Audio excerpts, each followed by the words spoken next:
أعوذ بالله من الشيطان الرجيم. بسم الله الرحمن الرحيم. الحمد لله رب العالمين الرحمن الرحيم.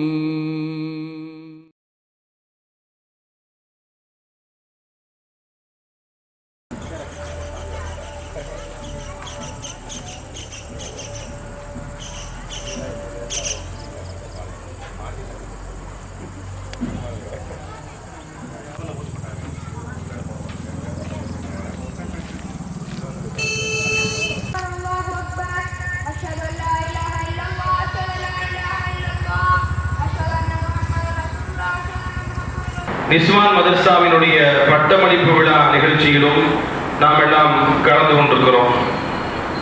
அன்பிற்குரிய சகோதர சகோதரிகளே, இந்த மஸ்ஜிது சுன்னா என்று சொல்லக்கூடிய இந்த பள்ளிவாசல் ஜம்இய்யத்து அஹ்லில் குர்ஆன் வல் ஹதீஸ் என்று சொல்லக்கூடிய ஒரு இயக்கத்திற்கு கீழாக செயல்படக்கூடிய ஒரு பள்ளியாக இருக்கிறது.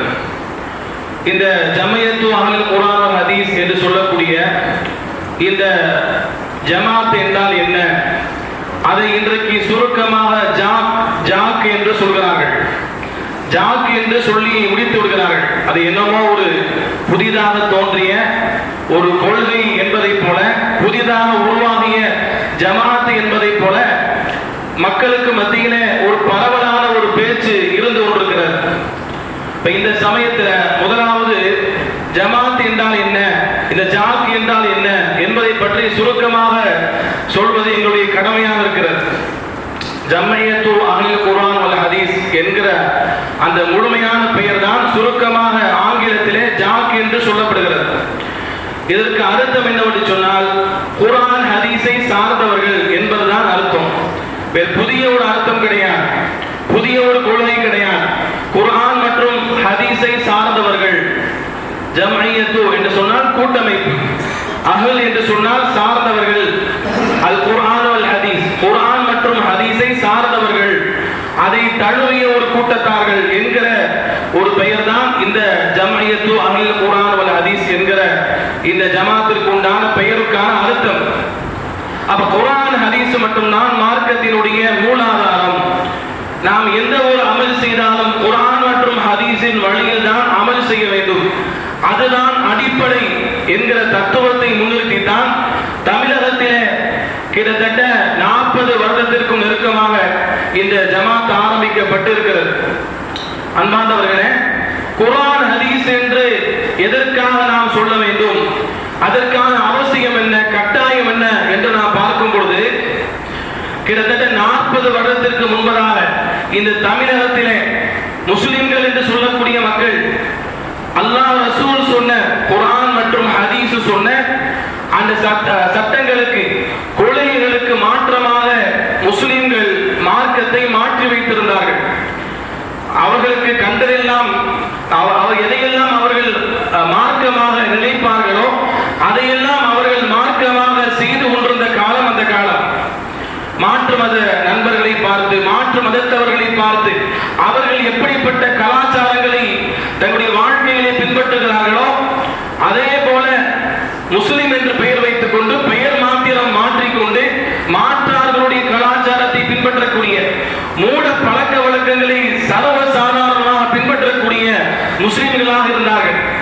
குர்ஆனுடைய போதனைகள் என்றால் என்ன, ஹதீஸுடைய போதனைகள் என்றால் என்ன என்கிற விஷயம் தெரியாத மக்களாக இருந்தார்கள். அப்படி இப்படிப்பட்ட ஒரு சூழ்நிலையில குர்ஆன் என்ன சொல்கிறது, ஹதீஸ் என்ன சொல்கிறது என்கிற விஷயத்தை சொல்ல வேண்டிய கட்டாயம் இருந்தது. அந்த கட்டாயத்தின் அடிப்படையில் தான் இந்த பிரச்சாரம் மேற்கொள்ளப்பட்டது. அதை தழுவித்தான், அதை நோக்கமாக கொண்டு தான் இந்த ஜமாத் துவங்கப்பட்டது. இந்த ஜமாத்தினுடைய கொள்கை என்ன, குர்ஆன் மற்றும் ஹதீஸ். அப்ப அன்பார்ந்தவர்களே, இந்த குர்ஆன் மற்றும் ஹதீஸை நாம் பின்பற்ற வேண்டும் என்கிற ஒரு நோக்கத்தை சொல்லக்கூடிய ஒரு ஜமாத் தான் இந்த ஜமாத். நாம் எந்த ஒரு அமல் செய்தாலும் குர்ஆனில் இருக்க வேண்டும், ஹதீஸில் இருக்க வேண்டும். நாம புதிதாக இஸ்லாத்தில் அமல்களை உருவாக்க கூடாது. அப்படி ஏற்பாடு செய்யப்படக்கூடிய அமல்கள் அனைத்துமே பித்அத்தாக இருக்கிறது.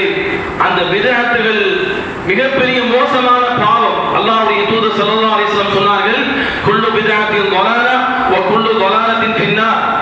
மார்க்கத்தின் பெயரால் ஏற்படுத்தப்பட்ட ஒவ்வொரு புதுமைகளும் வழிகேடுகள், அந்த வழிகேடுகள் மக்களை நரகத்திற்கு அழைத்து செல்லும் என்று அல்லாஹ்வுடைய தூதர் ஸல்லல்லாஹு அலைஹி வஸல்லம் சொல்லியிருக்கிறார்கள். அப்ப மார்க்கத்தின் பெயரால் நாம அமல்களை உருவாக்க கூடாது. அது மிகப்பெரிய ஒரு பாவம். அல்லாஹ்வுடைய அதிகாரத்திலே கை வைக்கக்கூடிய ஒரு பாவம். இந்த மார்க்கத்துல இது உண்டு, இது இல்லை, இதை செய்தால் இவ்வளவு நன்மை, இதை செய்தால் இவ்வளவு தீமை என்று சொல்லக்கூடிய அதிகாரம் அல்லாஹ்வுடைய கையில் இருக்கிறது. அந்த அதிகாரத்தை நாம் எடுக்கக்கூடாது. மார்க்கத்தில் எது சொல்லப்பட்டிருக்கிறதோ அதை மட்டும்தான் நாம் செய்ய வேண்டும். எது சந்தேகமானதோ அதை விட்டு நாம் தவிர்த்து கொள்ள வேண்டும் என்கிற இந்த அடிப்படையை சொல்வதற்காகத்தான் இந்த ஜமாத் ஏற்பாடு செய்யப்பட்டது. அன்பார்ந்தவர்களே, வேறு எந்த ஒரு புதிய ஒரு நோக்கமும் கிடையாது. நாம் எதை செய்தாலும் அல்லாஹ்வுடைய தூதர் ஸல்லல்லாஹு அலைஹி வஸல்லம் ஹதீஸில் இருந்து நாம் ஆதாரத்தை பார்க்க முடியும். எந்த ஒரு அமல் செய்த, இந்த பள்ளி நடத்தக்கூடிய எந்த ஒரு அமலாக இருந்தாலும் அது குர்ஆனில் இருக்கிறது, ஹதீஸில் இருக்கிறது. ஹதீஸிலோ குர்ஆனிலோ இல்லாத எந்த ஒரு அமலும் இங்கே செய்யப்படாது. எனவே இதுதான் அடிப்படை. இந்த ஜமாத்துடைய அடிப்படை என்ன? குர்ஆன் மற்றும் ஹதீஸ். அதற்கு பின்பு இந்த குர்ஆன் ஹதீஸை நாம் புரிய வேண்டும் என்றால், நமக்கு மத்தியிலே முரண்பாடு வருகிறது என்றால், அந்த நேரத்திலே நாம குர்ஆன் ஹதீஸுக்கு சுயமாக விளக்கம் கொடுத்து விடக்கூடாது. சஹாபாக்கள், இமாம் பெருமக்கள் எப்படி இந்த குர்ஆன் ஹதீஸை சரியாக நமக்கு எடுத்து சொன்னார்களோ, எந்த சரியான விளக்கம் அல்லாஹ்வுடைய தூதர் ஸல்லல்லாஹு அலைஹி வஸல்லம் காலத்தில் இருந்து சரியாக பாதுகாக்கப்பட்டு சரியான குர்ஆன் சுன்னாவாக நமக்கு கொண்டு வந்து சேர்க்கப்பட்டதோ, அதே அந்த குர்ஆன் சுன்னாவினுடைய கருத்தை நாம் மாற்றிவிடாமல் அப்படியே பின்பற்ற வேண்டும் என்றால் சஹாபாக்கள், இமாம்களுடைய விளக்கம் நமக்கு தேவைப்படுகிறது. இதையும் இந்த ஜமாத்து சொல்கிறது. தான் தோண்டி தரமாக நீங்கள் குர்ஆன் ஹதீஸை அணுகக்கூடாது. குர்ஆன் ஹதீஸை அணுகுவதற்கு என்று முன் சென்ற இமாம் பெருமக்கள் உசூல்களை, அடிப்படைகளை, விதிகளை நமக்கு ஏற்படுத்தி தந்திருக்கிறார்கள். அந்த விதிக்கு மாற்றமாக நாம் செல்லக்கூடாது. இன்றைக்கு குர்ஆன் ஹதீஸ் என்று சொல்லக்கூடிய இன்னொரு மக்கள் இருக்கிறார்கள், தௌஹீத் என்ற பெயரிலே. அவர்கள் குர்ஆனுக்கும் ஹதீஸுக்கும் சுய விளக்கங்களை கொடுத்து கொண்டிருக்கிறார்கள். அப்படியே நாம் சென்று விடக்கூடாது. குர்ஆனுக்கும் ஹதீஸுக்கும் நமக்கு விளக்கம் தேவைப்பட்டால் அந்த சமயத்தில் சஹாபாக்களை பார்க்க வேண்டும், இமாம்களை பார்க்க வேண்டும். அவர்கள் தொகுத்து கொடுத்த அந்த விதியின் அடிப்படையில் தான் நாம் குர்ஆன் ஹதீஸை அணுக வேண்டும் என்கிற அந்த கருத்தையும் இந்த ஜமாத் ஆணித்தரமாக சொல்கிறது. எனவே குர்ஆன் ஹதீஸை சரியான கருத்திலே எந்த ஒரு கருத்தையும் மாற்றிவிடாமல் அப்படியே அல்லாஹ்வுடைய தூதர் ஸல்லல்லாஹு அலைஹி வஸல்லம் எப்படி சஹாபாக்களுக்கு கொடுத்துவிட்டு சென்றார்களோ அதே கருத்தின் அடிப்படையில் குர்ஆன் ஹதீஸை நாம் பின்பற்ற வேண்டும் என்றால் சஹாபாக்கள், இமாம்கள் வழியில் அவர்கள் சொல்லித் தந்த விளக்கத்தின் அடிப்படையில் நாம் குர்ஆன் ஹதீஸை அணுக வேண்டும். இதுதான் ஜமாத்துடைய நோக்கமாக இருக்கிறது. அப்ப இது ஒரு புதிய ஒரு கொள்கை கிடையாது, புதிய ஒரு சித்தாந்தம் கிடையாது. சொல்ல போனால் உண்மையான அஹ்லுஸ் சுன்னah வல் ஜமாஅத் என்று சொல்லக்கூடிய, இன்றைக்கு எந்த அஹ்லுஸ் சுன்னah வல் ஜமாஅத் என்று பெயர் வைத்துக் கொண்டு மார்க்கத்திலே இல்லாத பொல்லாத புதுமைகளை ஏற்படுத்தி வைத்திருக்கிறார்களோ, அந்த உண்மையான அஹ்லுஸ் சுன்னah ஜமாஅத் என்றால் என்ன என்று நாம் பார்க்கும் பொழுது அதுதான் சஹாபாக்கள், இமாம்கள் சென்ற வழி. அதைத்தான் இந்த ஜமாஅத் சொல்கிறது. அதற்கு மாற்றமாக புதிய சித்தாந்தங்களையோ புதிய கருத்துக்களையோ இந்த ஜமாஅத் ஒருபோதும் சொன்னது கிடையாது, சொல்லவும் செய்யாது. அப்ப இதுதான் இந்த ஜமாத்தினுடைய அடிப்படையாக இருக்கிறது. இதை நாம் முதலில் புரிந்து கொள்ள வேண்டும். எனவே ஜாக் என்று சொன்னால் அது ஒரு புதிய ஒரு அமைப்பு அல்லது புதிய ஒரு கொள்கை, அல்லாஹ்வுடைய தூதர் காலத்தில் இல்லாத புதிய கருத்துக்களை சொல்கிறார்கள் என்று யாரும் தவறாக எடை போட்டு விடக்கூடாது. அன்பானவர்களே, இந்த ஜமாத்துடைய நோக்கம், இன்னொரு நோக்கம் என்னவென்று சொன்னால் அனைவருமே குர்ஆன் ஹதீஸை சரியாக பின்பற்ற வேண்டும். அதற்கு பின்பு அல்லாஹ்வுடைய தூதர் ஸல்லல்லாஹு அலைஹி வஸல்லம் அவர்கள் இந்த குர்ஆனை ஹதீஸையும் மக்களுக்கு எப்படி எடுத்து சொன்னார்களோ, முஸ்லிம்கள், முஸ்லிம் அல்லாத மக்கள், எத்தனையோ மாற்று மதத்தவர்கள் நம்மோடு சேர்ந்து வாழ்கிறார்கள். அவர்களுக்கு இஸ்லாத்தை எடுத்து சொல்ல வேண்டும், தாவா செய்ய வேண்டும். இதுதான் குர்ஆன் ஹதீஸுக்கு பின்னால் இந்த ஜமாஅத்துடைய முக்கியமான ஒரு நோக்கமாக இருக்கிறது. இந்த ஜமாஅத்துடைய முக்கியமான பணி என்னவென்றால் இஸ்லாத்தை பிற மக்களுக்கு சொல்ல வேண்டும். முதலாவது முஸ்லிம்களுக்கு சொல்ல வேண்டும். அதற்கு பின்பு இஸ்லாத்தை பிற மக்களுக்கு நாம் சொல்ல வேண்டும். இதுதான் இந்த ஜமாத்துடைய பணியாக இருக்கிறது. அன்பார்ந்தவர்களே, இந்த ஜமாத்தில் நாம் சேருவதற்கு காரணம் என்னவென்றால், இன்றைக்கு மார்க்கத்திலே புதிய புதிய கருத்துக்களை குர்ஆன் ஹதீஸ் என்கிற பெயரிலே மாற்றி வைத்திருக்கிறார்கள். அதிலே சரியான குர்ஆன் ஹதீஸை எவர்கள் சொல்கிறார்கள் என்று நாம் பார்க்கும் பொழுது இந்த ஜமாத் ஓரளவிற்கு நமக்கு சரியானப்பட்டது. எனவேதான் நாம் இந்த ஜமாத்திலே சேர்ந்து பணிகளை நாம் செய்கிறோம். அன்பார்ந்த தாய்மார்களே, சகோதரர்களே, இந்த ஜமாத்தின் கீழ் இயங்கக்கூடிய இந்த மஸ்ஜிது சுன்னா என்று சொல்லக்கூடிய இந்த பள்ளிவாசல், இந்த பள்ளிவாசலுக்கு கீழாக 3 மக்தப் மதர்சாக்கள் நடைபெற்று வருகிறது. முதலாவது மதர்சா இந்த பள்ளியில் வைத்து நடைபெறுகிறது. காலை 7 மணி முதல் 8 மணி வரைக்கும் நடைபெற்று வருகிறது. இரண்டாவது மக்தப் மதர்சா, சிறு பிள்ளைகளுக்கான அந்த மக்தப் மதர்சா, அது தெற்கு தெருவில் இருக்கக்கூடிய ஒரு இடத்திலே காலை 7 மணி முதல் 8:30 மணி வரைக்கும் நடைபெறுகிறது. மூன்றாவது ஒரு மதர்சா புதூரில் இருக்கக்கூடிய கேபிஎஸ் வளாகத்தில் இருக்கக்கூடிய அந்த இடத்திலே மாலை 4:45 முதல் 6:30 வரைக்கும் நடைபெறுகிறது. இந்த 3 மதர்சாவுக்கான அந்த பிள்ளைகள் தான் இன்றைக்கு உங்களுக்கு மத்தியிலே குர்ஆனுடைய சூறாக்களை ஓதி காண்பித்தார்கள், குர்ஆனுடைய அந்த வசனங்களை ஓதி காண்பித்தார்கள், ஹதீஸை சொல்லி காண்பித்தார்கள், பயான் செய்து காண்பித்தார்கள். அப்ப இந்த மதர்சாவினுடைய ஆண்டு விழா இன்றைக்கு நடைபெற்றது நீங்கள் பார்த்தீர்கள். அதற்கு பின்பு இந்த மதர்சாவின் இந்த மஸ்ஜிது சுன்னாவினுடைய அடுத்த ஒரு அம்சமாக இருக்கக்கூடியதுதான் நிஸ்வான் சுமையா ரலியல்லாஹு அன்ஹு என்று சொல்லக்கூடிய பெயரிலே செயல்பட்டு வருகிற நிஸ்வான் மதர்சா, பெண்களுக்கான நிஸ்வான் மதர்சா. இந்த மதர்சாவை பொறுத்தவரையில் இளம் வயது பெண்கள் முதற்கொண்டு திருமணமான பெண்கள், அதே போல வயதான பெண்கள் அனைவரும் சேர்ந்து படிக்கும்படியான அம்சத்திலே இந்த நிஸ்வான் மதர்சா செயல்பட்டு வருகிறது. இந்த நிஸ்வான் மதர்சா மீராஸ்தா வீதியில் தெற்கு தெருவிலே நடைபெற்று வருகிறது. காலையிலே 10 மணி முதல் 2 மணி வரைக்கும் நடைபெறுகிறது.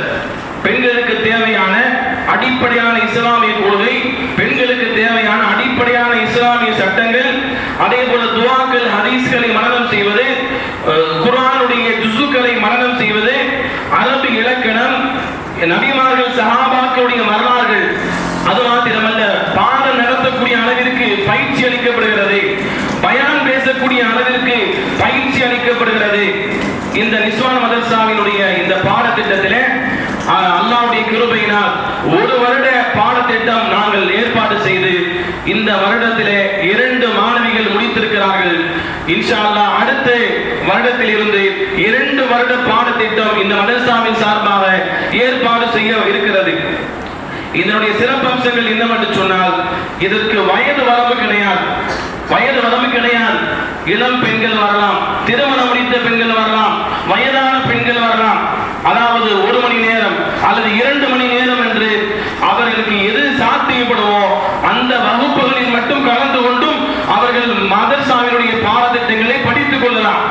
இப்போ ஒரு இஸ்லாமிய பெண், ஒரு பெண்ணுக்கு 1 மணி நேரம் தான் ஒரு நாளைக்கு நேரத்தை ஒதுக்க முடியுமா? அவர்கள் என்ன செய்யலாம்? குர்ஆனை படிக்கக்கூடிய அந்த நேரத்திலே படித்து விட்டு செல்லலாம். அது இன்னொரு பெண்ணுக்கு இஸ்லாமிய சட்டங்கள் தெரிய வேண்டுமா? அவர்கள் அந்த 1 மணி நேரம் மட்டும் இஸ்லாமிய சட்டங்களை படித்து அவர்கள் தெரிந்து கொள்ளலாம். இப்படியான சிறப்பு அம்சங்களோடு நம்முடைய நிஸ்வான் மதர்சா நடைபெற்று வருகிறது. இந்த மதர்சாவிலே இன்று 1 வருட பாடத்திட்டத்தை முடித்து இன்றைக்கு 2 மாணவிகள் பட்டம் பெற இருக்கிறார்கள். அவர்களுக்கு தற்போது பட்டம் வழங்கப்படுகிறது. முதலாவது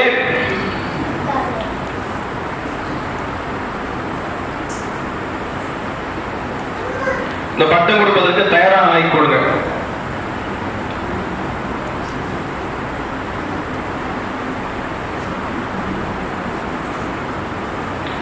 முதலாவது மாணவி முகமது இஸ்மாயில் அவர்களுடைய புதல்வி ஜனோஃபர் நிசா அவர்கள் 1 வருட பாடத்திட்டத்தை, இஸ்லாமிய பாடத்திட்டத்தை முடித்து அவர்கள் தேர்ச்சி பெற்று இப்பொழுது பட்டம் பெறுகிறார்கள். முகமது இஸ்மாயில் அவர்களுடைய புதல்வி ஜனோஃபர் நிசா தற்போது பட்டம் பெறுகிறார்கள்.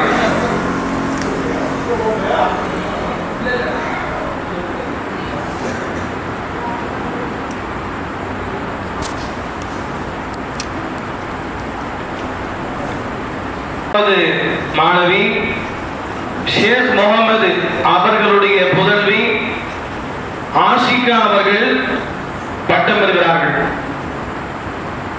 2 மாணவிகளும் 1 வருட இஸ்லாமிய படிப்பை முடித்து தற்போது அவர்கள் பட்டம் பெற்றிருக்கிறார்கள். அவர்களுக்காக வேண்டி அனைவரும் துஆ செய்யவும்.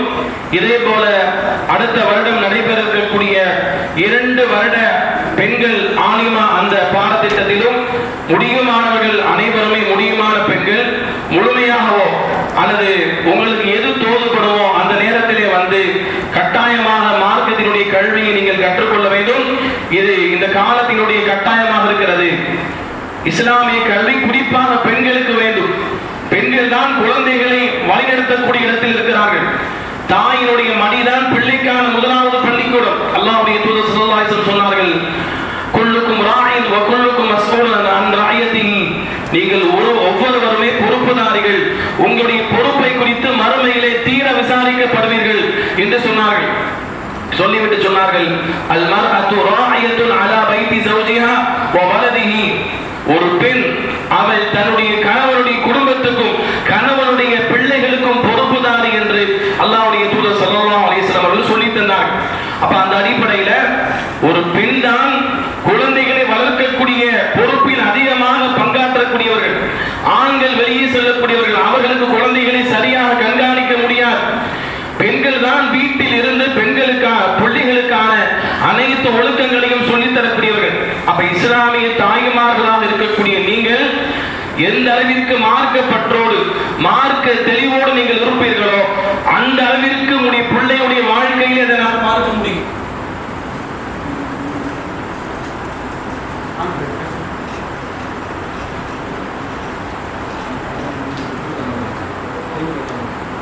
கட்டாயமான கடமையாக இருக்கிறது. இன்றைக்கு இருக்கக்கூடிய கால சூழ்நிலை, இன்றைக்கு நம்முடைய பிள்ளைகளாக இருக்கலாம், நாம இருக்கலாம், இஸ்லாத்தை விட்டும் தூரமாக்கக்கூடிய மறுமை சிந்தனை விட்டும் தூரமாக்கக்கூடிய நிறைய சைத்தானுடைய சூழ்ச்சிகள் இன்றைக்கு புதிதாக வந்து கொண்டிருக்கிறது. அப்படிப்பட்ட ஒரு மோசமான காலகட்டத்திலே நாம் வாழ்ந்து கொண்டிருக்கிறோம். இஸ்லாத்தை விட்டும் திசை திருப்பக்கூடிய, அல்லாஹ்வை விட்டும் திசை திருப்பக்கூடிய, மறுமை சிந்தனை விட்டும் நம்மை மாற்றக்கூடிய நிறைய இன்றைக்கு ஷைத்தானுடைய சூழ்ச்சிகள் அதிகமாகிக் கொண்டிருக்கிறது. இப்படிப்பட்ட இந்த கால சூழ்நிலையில இஸ்லாமிய பெண்கள் சரியாக மார்க்கத்தினுடைய தெளிவை பெற வேண்டும். உங்களுடைய குடும்பத்திலே அல்லாஹ் ரசூல் சொன்ன அடிப்படையில உங்களுடைய குடும்ப வாழ்க்கை இருக்க வேண்டும். வீட்டிற்குள் நுழைவது முதற்கொண்டு வீட்டிலிருந்து வெளியே வரும் வரைக்கும் நாம் சாப்பிடக்கூடிய நேரமாக இருக்கலாம், படுக்கக்கூடிய நேரமாக இருக்கலாம், கழிவறைக்கு செல்லக்கூடிய நேரமாக இருக்கலாம், எல்லா நேரத்திலும் இஸ்லாமிய தாய்மார்கள் அல்லாஹ் ரசூல் காட்டி தந்த அடிப்படையிலே தங்களுடைய குடும்ப வாழ்க்கையை நீங்கள் நடத்தி கொண்டு போக வேண்டும். அப்படி நடத்தி கொண்டு போனால் மட்டும்தான் இன்றைய குழந்தைகளை நாம் பாதுகாக்க முடியும். ஒவ்வொரு சந்தர்ப்பத்திலும் எந்த சந்தர்ப்பமாக இருந்தாலும் அல்லாஹ் இப்படி சொல்கிறான். அல்லாஹ்வுடைய தூதர் ஸல்லல்லாஹு அலைஹி வஸல்லம் அவர்கள் உள்ளத்தில் இருந்து நாம் விதைக்க வேண்டும். இல்லை என்றால் அவர்கள் வழி மாறி விடுவார்கள்.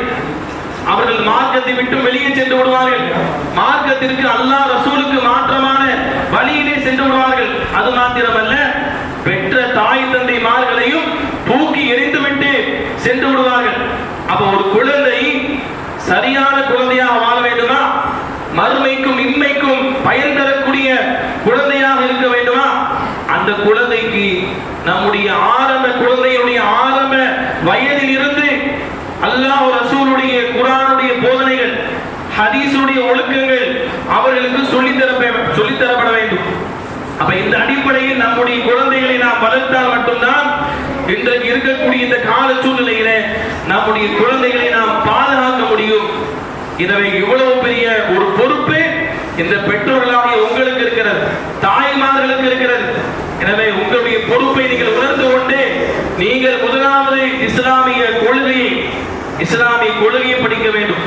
ஏதோ பயானுக்கு வந்தோம், ஜும்மா பயானுக்கு வருகிறோம், இது மாதிரியான பயானுக்கு வந்தோம், அதோடு கலைந்து சென்றோம், அப்படி இருக்கக்கூடாது.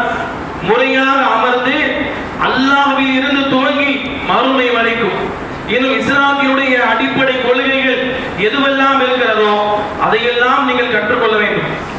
உட்கார்ந்து ஒரு ஆசிரியரிடத்திலே உட்கார்ந்து படித்து முறையான பாடத்திட்டத்தை படித்து அல்லாஹ்வை பற்றி நிறைய நமக்கு தெரிய வேண்டிய விஷயங்கள் இருக்கிறது. அல்லாஹ்வை பற்றி தெரியாத முஸ்லிம்களாக நாம் இருக்கிறோம். நபி ஸல்லல்லாஹு அலைஹி வஸல்லம் அவர்களை பற்றி தெரியாத முஸ்லிம்களாக இருக்கிறோம். இதையெல்லாம் எப்பொழுது நாம் முழுமையாக படித்துக் கொள்வோம் என்றால், உணர்ந்து கொள்வோம் என்றால், அதற்காக வேண்டி நேரங்கள் ஒதுக்கப்பட்டு நாம் அமர்ந்து கட்டாயம் படிக்க வேண்டும். அப்படி படித்தால் மட்டும்தான் முழுமையான மார்க்க தெளிவு நமக்கு கிடைக்கும். ஏதோ பயானுக்கு வர்றோம், 4 விஷயங்களை காதில் வாங்குறோம், அப்படியே போனோம் அப்படின்னா முழுமையான இஸ்லாத்தினுடைய தெளிவு நமக்கு இருக்காது. எனவே இந்த மார்க்க கல்வியுடைய அவசியம், மதரசா கல்வியுடைய அவசியத்தை நாம் புரிந்து கொள்ள வேண்டும்.